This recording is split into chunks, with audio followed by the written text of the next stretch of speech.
so much. So, as was said by the voice of God, my name is Shamia Turner. My pronouns are she and her, and I have been a proud member of Local Union 17 for 10 years. It is such an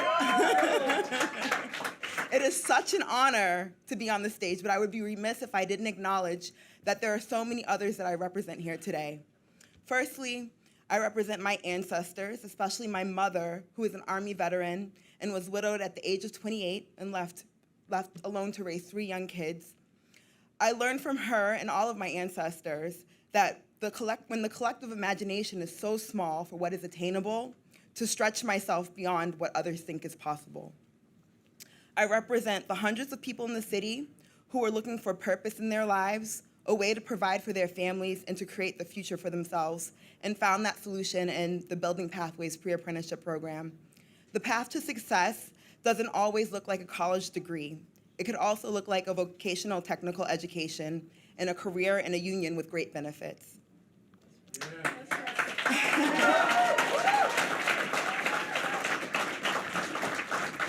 I also represent the thousands of women in Boston and around the country who are construction workers. We are breaking barriers every day and constantly challenging the status quo so that women never again have to ask for permission to be, do, or have whatever they want. Yes.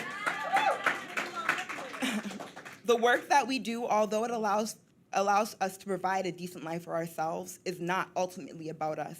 It's about the future. And that is why I'm so excited to introduce Vice President Harris today. She provides representation to so many others, including myself, and the Inflation Reduction Act that she'll be speaking about keenly has its eye on the future and pushes the boundaries of what's possible. It pushes the boundary of what's possible in terms of providing good jobs and a sustainable way to address the climate crisis. The emphasis on electric heat pumps in this act is a major step to ending fossil fuel dependence in this country and to make sure that the people in the next generation can enjoy a viable planet. I recognize a kindred spirit. She's not here yet, but I recognize a kindred spirit in Madam Vice President. Ooh, I'm jumping ahead of myself there. And I recognize a kindred spirit in the mission as well. Words really can't express what an awesome history-making opportunity this is and how grateful I am for the opportunity. Thank you, Bobby Butler and the rest of the sheet metal workers. So without further ado, please welcome Vice President Kamala Harris.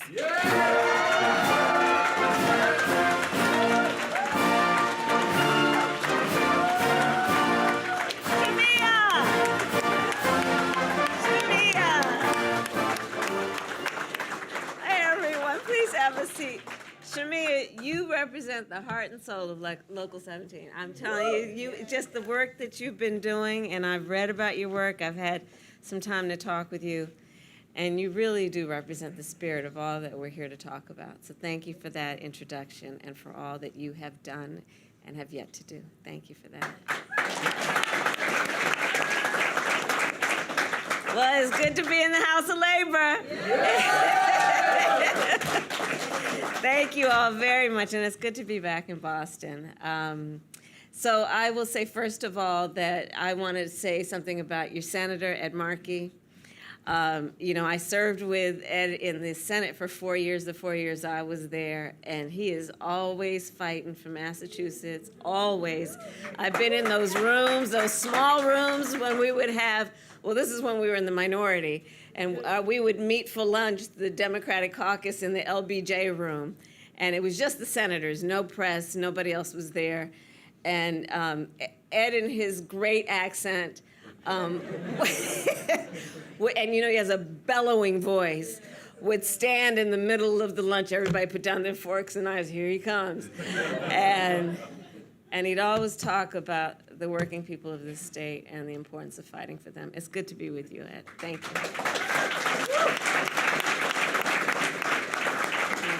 And he worked for 13 years on so much that is the foundation of us convening today.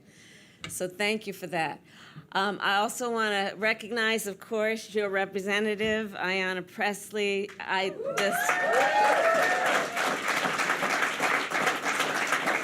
about a fighter. Talk about a fighter. And one of the things that I love about the Congresswoman is that she has an equal amount of fire and force when it comes to her willingness and ability and preparedness to fight, but also her optimism. I really do admire and appreciate that about you. You fight, you know how to fight, you know how to roll up your sleeves, but it always is driven by your optimism about what is possible and your optimism about the capacity of the people. And I appreciate that, and it's good to be with you again this afternoon. Thank you, Congressman. Thank you. And Mayor Wu, it is good to see you again. The last time I saw you was here on Labor Day for the breakfast. And I want to recognize in front of all the friends your leadership in particular, in many ways, but in particular on what you've done to create a division of worker empowerment with an emphasis on worker training and also on childcare, something that we still have work to do as a nation, but you're doing it right here in Boston. It's good to be with you again. Thank you. Thank you. Thank you. Thank you. So thank you to Sheet Metal Workers Local 17 for hosting us today. Thank you. And thank you for going to work every day for the people of Massachusetts and the people of America. So we all know what you do, right? When the furnace breaks in the middle of the winter, families call you to get the heat back on. When the roof starts to leak or the refrigerator stops running, small business owners call for you to help keep their doors open.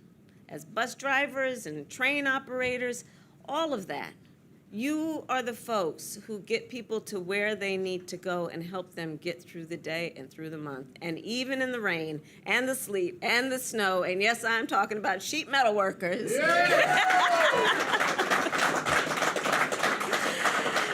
You are moving our nation forward, and so it's so good to be with you. And, you know, I bring you greetings, of course, from our President, Joe Biden, and we feel so strongly.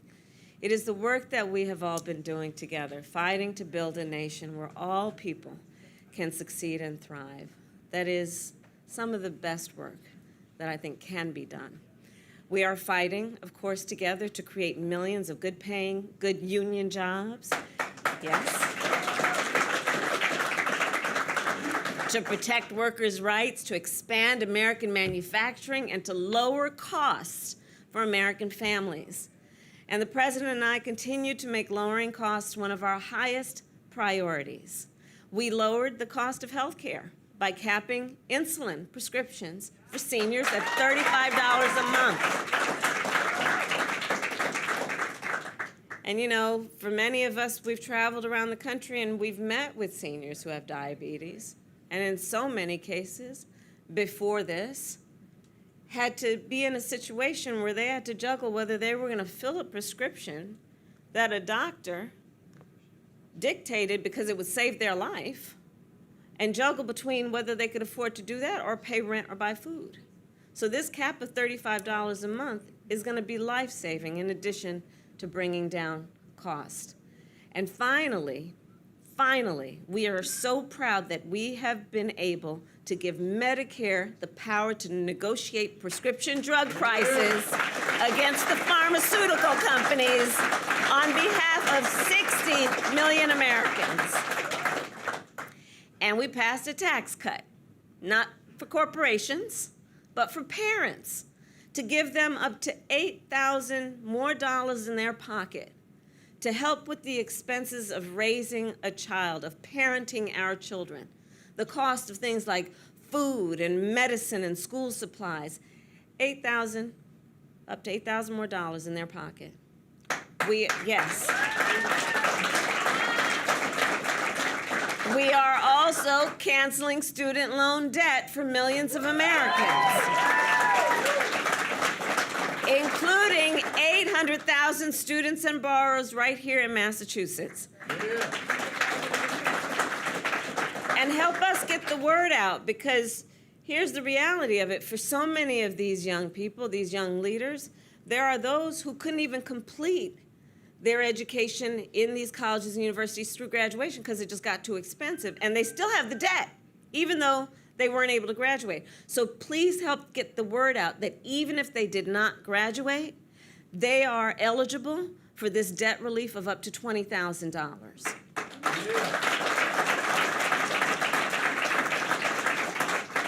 And of course, we are doing everything we can to lower gas prices, which have fallen more than $1.20 a gallon since the summer. And to be clear, gas prices would fall if oil companies, they'd fall even further if the oil companies use their record profits to help American families instead of their shareholders.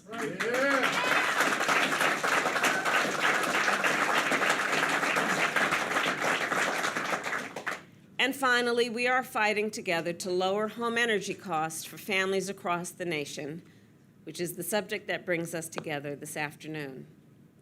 So one of the best ways a family can reduce the energy bill is to make their home more energy efficient. But here's the challenge. For many homeowners, many folks who are here today, you know that energy efficiency upgrades are expensive. And even though we know it can save you thousands of dollars in the long run, the upfront cost is often too high for so many families to be able to afford. And that is why we are investing $300 million right here in Massachusetts and $13 billion nationwide to help families pay to upgrade their homes and to lower their monthly energy bills. And that means providing rebates of more than $800 per household to help families purchase and install, for example, a new electric stove, and providing up to $1,600 per household to help families install new insulation. And it means giving families up to $8,000 to replace their gas furnace.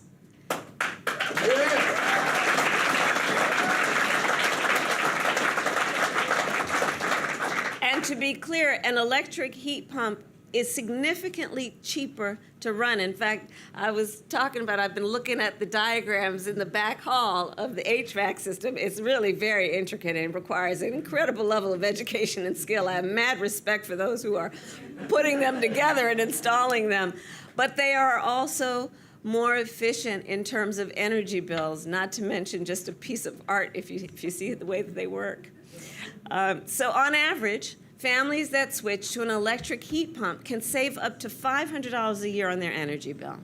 And since heat pumps do not burn oil or gas, they also mean cleaner air inside your home. At the same time, we will also provide immediate help to low-income families to pay their energy bills this winter. And for those who are looking for that help, please go to energyhelp.us to find where you can get help with your energy bill this winter. So as the workers here know, these investments will also create jobs. Jobs for electricians who do the residential wiring. Jobs for laborers who install energy-efficient windows and doors. Jobs for sheet metal workers.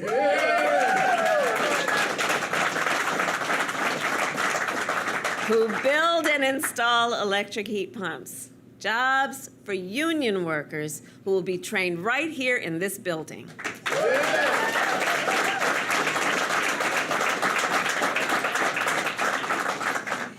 And in addition to lowering costs and creating jobs, this investment will also help us fight the climate crisis.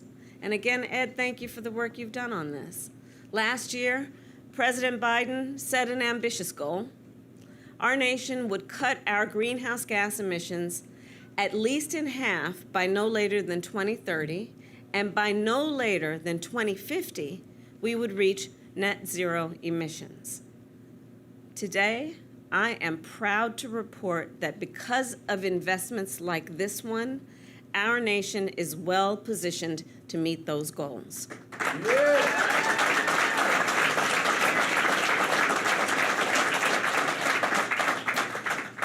So, Local 17, Boston, here's the point. We are working, all of us together, at the intersection of so many important priorities.